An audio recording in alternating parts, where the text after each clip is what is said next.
So Nezro Whitney was flying to South Africa and he was wearing a watch Yamurukona and it's from Jacob & Co.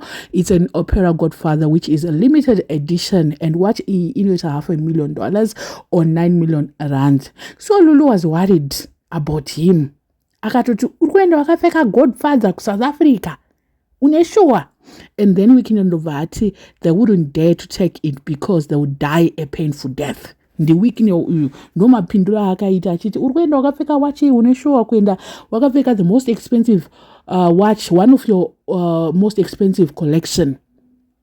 So my statement iwa vanhu vakawanda vananyatsomanzwisisa kuti vanhu ava they're always walking around with bodyguards, and pane makuhwa akabuda. Maona picture yandaisa kwekutanga, like one of my slides ekutanga vaine police and vaka escortwa. Someone actually said pakabuda ma pictures aya, someone actually said kuti pane robbery yakaitika, pane zvakaitika, and then I ignored ndangoti people are always, how can they get robbed iwachifamba nesecurity vachidii. So panonzi pane incident yavasina kutaura zvayo yakaitika. I don't know how far true it is, but hanzi pane kakubirwa kwavakaita mari, vakabirwa zvinhu vakaita sei. So Lulu now hachafeel safe ku South Africa. Hence the mentioning of why are you going to South Africa with such an expensive watch? What are you trying to do? Because in your mind, I think she's just thinking kuti the same thing can happen again. Zvekubirwa kwavakaita. Ndosaka vakazo escortwa nemapurisa nekuzodidi inyaya iyoyo yekubirwa.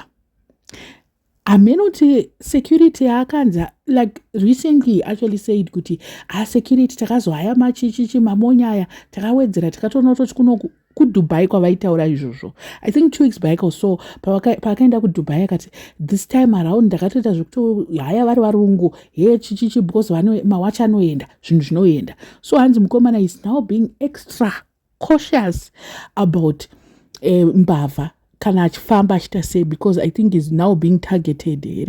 Vanhu vakumuzivawo vakudidi. Baba Jonzo ipride zvayo, but vanoda kunge zvinhu zvavo zviri correct.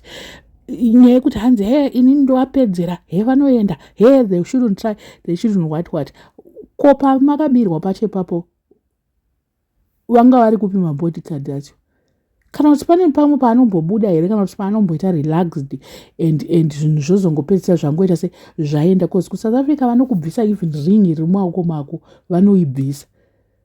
We still kana uine necklace inoenda vatombojaidza 2 minutes vanenge vakutokubvisa vatoenda necklace.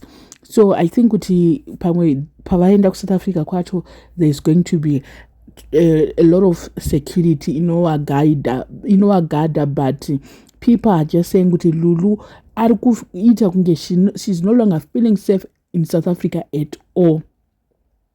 So regai tione kuti South African iyo visit yacho kuSouth Africa inenge iri yechi, because president is in South Africa as I speak. And kune uya vakaenda zvechoko zveSADC something if I'm not but he was welcomed yesterday.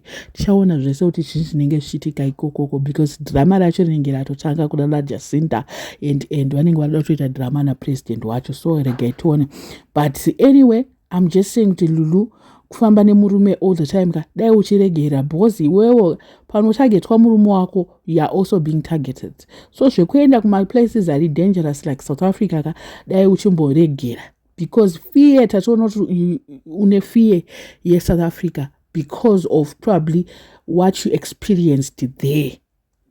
Ndo atova netrauma experience yavakaita also. I don't know what you guys think. Let me know in the comment section what are your thoughts. Panya, you wasn't a subscriber, please make sure that you are subscribed, and see you in my next video. Can you please help me also by subscribing to my other channel? Link that in the comment section. Ituma channels and kumbira.